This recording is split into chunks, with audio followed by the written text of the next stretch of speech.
আর নুনুর মধ্যে 20 কেজি ওজনের বোয়াল মাছ নট কইছে। रुको जरा सबर करो। এই সেই নদী, যে নদীর মধ্যে আমার বন্ধু টুপ ছাড়া, জাল ছাড়া, একদম মাছ ধরার সমস্ত জিনিস ছাড়া 20 কেজি ওজনের বোয়াল মাছ ধরে নিয়ে কাঁচা রুট্টু করছিল। এইরকম পোলা এটা ঘটনা হইলো, ঘটনা খুললে না করলে তো আপনারা বুঝবেন না। অহন তো এটা খাল হয়ে গেছে, 12টায় তো আর ছিল বিশাল বড় নদী, পিছনে ব্রিজে দেখতে পাইতেছেন আপনারা।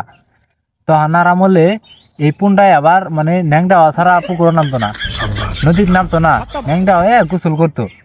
এখন একদিন বড় বড় মাছ পাওয়া যাইতো নদীর মধ্যে। একদিন কাপড় চোপড় খুললে অলঙ্গ হয়ে নদীর মধ্যে গোসল করবার নামছে।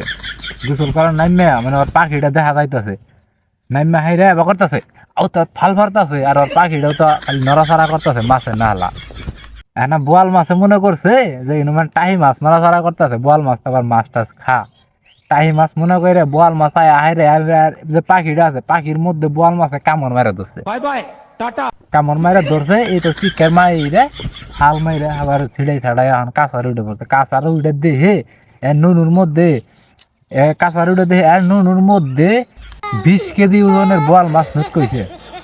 দেখে তো মাথা নষ্ট। এলাকার মধ্যে একটা ইতিহাস তৈরি করে হালাইলো। ওই এগারোটা এখন পর্যন্ত কেউ ভাঙবার পায় নাই।